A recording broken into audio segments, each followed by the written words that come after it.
এখানে কথা বলার চেষ্টা করব। আজকে স্বাস্থ্য ভবন অভিযান করেছিলেন আপনারা, এবং তারপরে এই মুহূর্তে আমরা দেখছি যে সিআইএসএফের যে শীর্ষকর্তা তারা এসছেন, অধ্যক্ষের সঙ্গে বৈঠক করছেন। অন্তত 26টা জায়গায় 26টা পয়েন্টে সিআইএসএফ ডিপ্লয় করার একটা প্রাথমিক খসড়া সিদ্ধান্ত, যে মোট 185 জন, যার মধ্যে একটা পয়েন্টে কিউআরটি থাকবে। এই যে সিআইএসএফ ডিপ্লয়মেন্ট নিয়ে আপনারা কি বলবেন? দেখুন, সিআইএসএফ আমরা মনে করছি ঠিক আছে, কিন্তু সিআইএসএফ পুরো সার্বিক সুরক্ষা কিন্তু দিতে পারবে না। কতদিন সুরক্ষা দেবে? সারা জীবন কি সুরক্ষা দিতে পারবে? পারবে না। তাহলে একটা সার্বিক সিকিউরিটির প্রয়োজন, এবং এখনও পর্যন্ত যে বা যারা দোষী তাদেরকে উপযুক্ত তথ্য প্রমাণ সহ অ্যারেস্ট করা হলো না। তারা আমাদের চোখের সামনেই ঘুরে বেড়াচ্ছে। তাহলে সেই পরিস্থিতিতে দাঁড়িয়ে আজকে তো এখানে যে ডাক্তার, সিস্টার, প্যারামেডিক্যাল স্টাফ এখানে অবস্থান করছে, তারা ইনসিকিউর, তারা কীভাবে ডিউটিতে ফিরবে?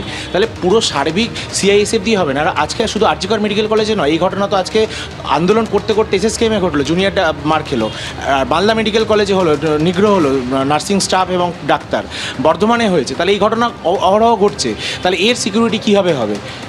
তাহলে আজকে একটা স্টুডেন্ট আরজিকর মেডিকেল কলেজ থেকে পাশ করে যাওয়ার পরে যখন ডিস্ট্রিক্ট হসপিটাল বা পেরিফেরি হসপিটালে যাবে, সেখানেও কি কেন্দ্রীয় বাহিনী মোতায়েন থাকবে? আপনারা সিবিআইয়ের অবস্থানের কথা বলছেন, তদন্তের কথা বলছেন, আগামীকাল সেই শুনানির দিকে তাকিয়ে আছেন। তার উপরে কি আন্দোলনের গতিপথ, পরবর্তী পদক্ষেপ নির্ভর করছে?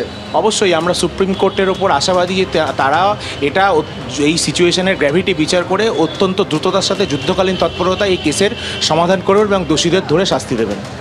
তারা যেটা বলছেন যে দ্রুততার সঙ্গে এই তদন্ত করে দেখা হোক এবং তাদের নির্দিষ্ট যে দাবি রয়েছে তা মেনে নেওয়া হোক, অর্থাৎ জুনিয়র চিকিৎসকেরা তাদের নিজেদের জায়গায় অনড়। তবে আজকের বৈঠক সম্পর্কে তারা বলছেন যে তাদের যে একাধিক দাবি রয়েছে সেই বিষয়ে কোনো প্রশ্নেরই সদুত্তর মেলেনি। কুণাল ঘোষ কি বলছেন চিকিৎসকদের এই আন্দোলন প্রসঙ্গে, রাখবো আপনাদের সামনে।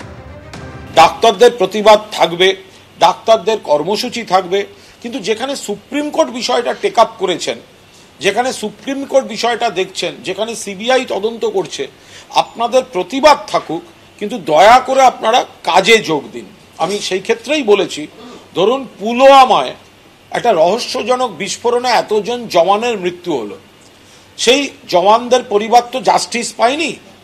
তা এখন জওয়ানরা যদি সীমান্ত থেকে চলে এসে পুলওয়ামায় উই ওয়ান্ট জাস্টিস বলে ধর্নায় বসেন, সীমান্ত থেকে চলে এসে কাজ বন্ধ করে দিয়ে বন্দুকগুলো পাশে রেখে দিয়ে, তাহলে সেটা কি ঠিক হয়? ঠিক দেখাবে? জওয়ানরা সেটা করেন না, কারণ তারা দেশের জন্য নিবেদিত প্রাণ। ডাক্তারদের পেশাটাও কিন্তু দেশের জন্য নিবেদিত প্রাণ। এতজন লক্ষ লক্ষ গরিব মানুষ চিকিৎসার হয়রানি হচ্ছে, মৃত্যুর খবর আসছে, তাদের কোনো রাইট নেই তাদের চিকিৎসা থেকে বঞ্চিত রাখার।